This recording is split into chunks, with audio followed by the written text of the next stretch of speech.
Mayor Arya രാജേന്ദ്രനും സച്ചിൻ ദേവ് MLAക്കുമെതിരെ ജാമ്യമില്ലാ കേസൊക്കെ എടുത്തിട്ടുണ്ടെങ്കിലും ഈ കേസിൽ നിന്ന് ഇക്കൂട്ടർ പുഷ്പം പോലെ വെറും 200 രൂപ പെറ്റിയും അടച്ച് നൈസായിട്ട് ഊരുമെന്ന വിവരങ്ങൾ തന്നെയാണ് പുറത്തുവരുന്നത്. KSRTC ബസ് തടഞ്ഞതിന് മേയർ ആര്യ രാജേന്ദ്രനും സച്ചിൻ ദേവ് MLAക്കുമെതിരെ ജാമ്യമില്ലാ കേസെടുത്തെങ്കിലും അറസ്റ്റ് ചെയ്യില്ല എന്ന് തന്നെയാണ് വിവരങ്ങൾ. സർക്കാർ ഉദ്യോഗസ്ഥന്റെ ഔദ്യോഗിക കൃത്യനിർവഹണം തടസ്സപ്പെടുത്തിയതിന് IPC 353 വകുപ്പാണ് ഇവർക്കെതിരെ ജാമ്യമില്ലാ കുറ്റമായി ചുമത്തിയിരിക്കുന്നത്. അതായത് 2 വർഷം വരെ തടവ് ശിക്ഷ കിട്ടുന്ന വകുപ്പാണ് എന്നർത്ഥം. പക്ഷേ നമുക്കറിയാം, ഇതിനു മുമ്പ് അർണേഷ് കുമാറിൻ്റെ കേസിൽ സുപ്രീം കോടതി ഒരു ഉത്തരവിട്ടിരുന്നു. 7 വർഷത്തിന് താഴെയുള്ള കേസുകളിൽ അറസ്റ്റ് നിർബന്ധമില്ല. അതായത് ഇപ്പോൾ ചുമത്തിയിരിക്കുന്ന ജാമ്യമില്ലാ വകുപ്പ് കുറ്റത്തിൽ ചുമത്തിയിരിക്കുന്ന 353 എന്ന് പറയുന്ന IPC സെക്ഷനാണ്. അത് 2 വർഷമാണ്. അതായത് 2 വർഷം തടവ് ശിക്ഷയാണ്. 2 വർഷം തടവ് ശിക്ഷ എന്നുള്ളതിന് അറസ്റ്റ് നിർബന്ധമല്ല എന്നാണ് പറയുന്നത്. എന്നാൽ ഇത്തരം കേസുകളിൽ പ്രതികൾക്ക് നോട്ടീസ് നൽകി ചോദ്യമൊക്കെ ചെയ്യാം. ജാമ്യമില്ലാ കുറ്റം ചുമത്തിയെങ്കിലും മേയർക്കും MLAക്കും മുൻകൂർ ജാമ്യത്തിനും ശ്രമിക്കാം. സർക്കാർ നിലപാട് ഇതിൽ ഏറെ നിർണായകമാണ്. പ്രതിസ്ഥാനത്ത് മേയറും MLAയും ആയതിനാൽ അന്വേഷണവുമായി സഹകരിക്കുമെന്ന് സർക്കാർ അറിയിച്ചാൽ മുൻകൂർ ജാമ്യം ഇവർക്ക് കിട്ടുകയും ചെയ്യും. കൂടാതെ SFI നേതാവായിരുന്ന T. ഗീനാകുമാരിയാണ് government pleader.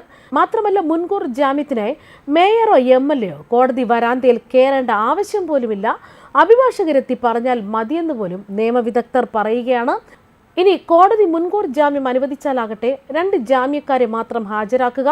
Judicial magistrate കോടതിയിൽ നിന്ന് ഇവർക്ക് ജാമ്യവും ലഭിക്കുന്നതാണ്.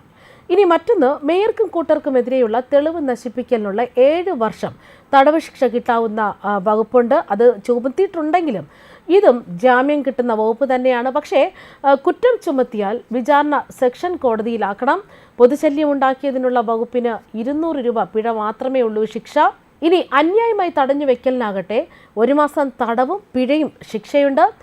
പൊതു ഉദ്ദേശത്തോടെ കുറ്റകൃത്യത്തിന് ശിക്ഷിച്ചാൽ 5 പ്രതികളും ഒരുപോലെ തന്നെ ഇത് അനുഭവിക്കുകയും വേണം. ഇനി മറ്റൊന്ന്, ബസ്സിലെ CCTV ക്യാമറയിൽ അടങ്ങിയിരുന്ന മെമ്മറി കാർഡാണ്. ഈ മെമ്മറി കാർഡ് കാണാതായതിനെക്കുറിച്ച് പ്രത്യേകമായി തന്നെ പോലീസ് അന്വേഷിക്കുന്നുണ്ട്. ഇത് അന്വേഷിച്ചു കഴിഞ്ഞാൽ മേയറും കൂട്ടരുമാണ് ഇതിന് പിന്നിലെങ്കിൽ അതിനുള്ള ശിക്ഷ ഇനി അത് പ്രത്യേകിച്ചായിരിക്കും അനുഭവിക്കേണ്ടി വരിക. IPC 447 എന്ന് പറയുന്ന ഒരു വകുപ്പ് കൂടി ചുമത്തിയിട്ടുണ്ട്. എന്നാൽ ഈ വകുപ്പ് നിലനിൽക്കില്ല എന്നാണ് നിയമ വിദഗ്ധർ പറയുന്നത്. മേയറും MLAയും ബന്ധുക്കളുമടക്കം 5 പേർക്കെതിരെ ചുമത്തിയ അതിക്രമിച്ച് കേരളായാണ് IPC 447. ഇത് ഈ കേസിൽ നിലനിൽക്കില്ലെന്ന് തന്നെ നിയമവിദഗ്ധർ പറയുകയാണ്. KSRTC ബസ് ഒരു പൊതു സ്വത്താണ്. ഇതിൽ റോഡിൽ വെച്ച് ആർക്കും പ്രവേശനമുണ്ട്. അതിനാൽ ബസ്സിൽ കയറിയത് അതിക്രമത്തിൻ്റെ പരിധിയിൽ വരില്ല എന്ന് തന്നെയാണ് നിയമവിദഗ്ധർ പറയുന്നത്. ഇനി മറ്റൊന്ന് പറയുന്നത്, യാത്രക്കാരാണ് ഇതിലേക സാക്ഷികൾ. അതായത് ബസ്സിലെ യാത്രക്കാരെ കണ്ടെത്തി അവരുടെ അടുത്ത് മൊഴിയെടുക്കണം. ആ മൊഴിയെടുത്ത് അവരെ സാക്ഷികളാക്കണം.